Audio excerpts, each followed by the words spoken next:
भगवान को किस तरह पुकारें कि भगवान हमें आकर इस कलयुग में दर्शन दे जाएं, ये जानेंगे आप आज के इस वीडियो से। बहुत पहले की बात है, एक महात्मा एक दिन एक राजा के यहाँ पधारे। भगवान के योग से उन्हें वहाँ कई दिन रहना पड़ गया। महात्मा जी के पास कुछ शालिग्राम जी की मूर्तियां थी। राजा की एक अबोध बालिका प्रतिदिन महात्मा जी के पास बैठकर उनकी पूजा देखा करती थी। एक दिन कन्या ने महात्मा जी से पूछा, बाबा आप किसकी पूजा करते हैं? महात्मा जी ने कन्या को अबोध समझकर हंसी हंसी में उससे कह दिया कि हम सिलपिल्ले भगवान की पूजा करते हैं। कन्या ने पूछा, बाबा सिलपिल्ले भगवान की पूजा करने से क्या लाभ है? महात्मा जी ने कहा, सिलपिल्ले भगवान की पूजा करने से मनचाहा फल प्राप्त हो सकता है। कन्या ने कहा, तो बाबा जी मुझे भी एक सिलपिल्ले भगवान दे दीजिए, मैं भी आपकी भांति उनकी पूजा किया करूंगी। महात्मा जी ने उसका सच्चा अनुराग देखकर उसे एक शालिग्राम जी की मूर्ति दे दी और पूजन का विधान भी बता दिया। महात्मा जी तो चले गए। कन्या परम विश्वास तथा सच्ची लगन के साथ अपने सिलपिल्ले भगवान की पूजा करने लगी। वह अबोध बालिका अपने उन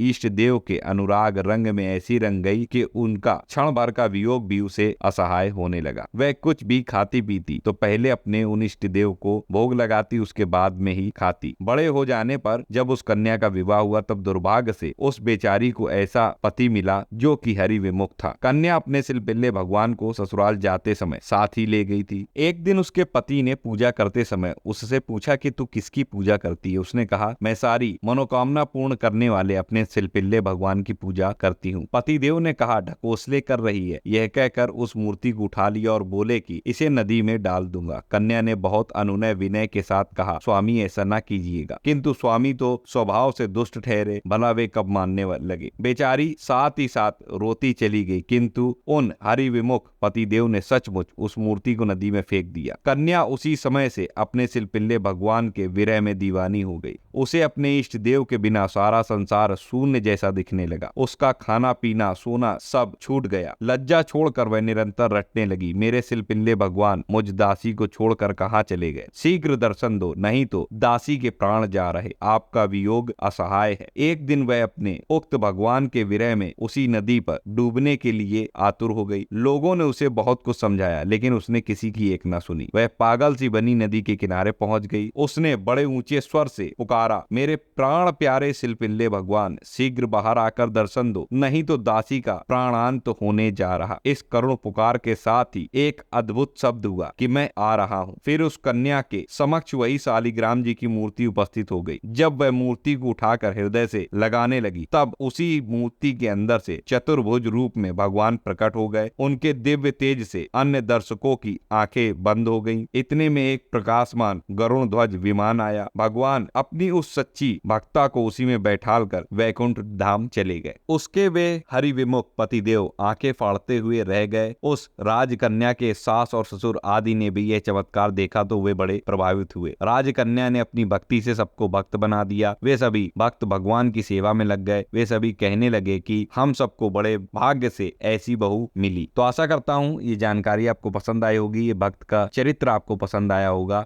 आपने ये भी समझा होगा कि भगवान को किस तरीके से पुकारें और किस पुकार से भगवान स्वयं आकर के अपने भक्त को दर्शन देते हैं। वीडियो अच्छा लगा और लाइक करिए, चैनल पर नए सब्सक्राइब कर लीजिए, कमेंट में जय श्री राधे कृष्ण जरूर लिखिए। मिलता हूं अगले वीडियो में नई जानकारी के साथ, तब तक राधा वल्लभ श्री हितैषी।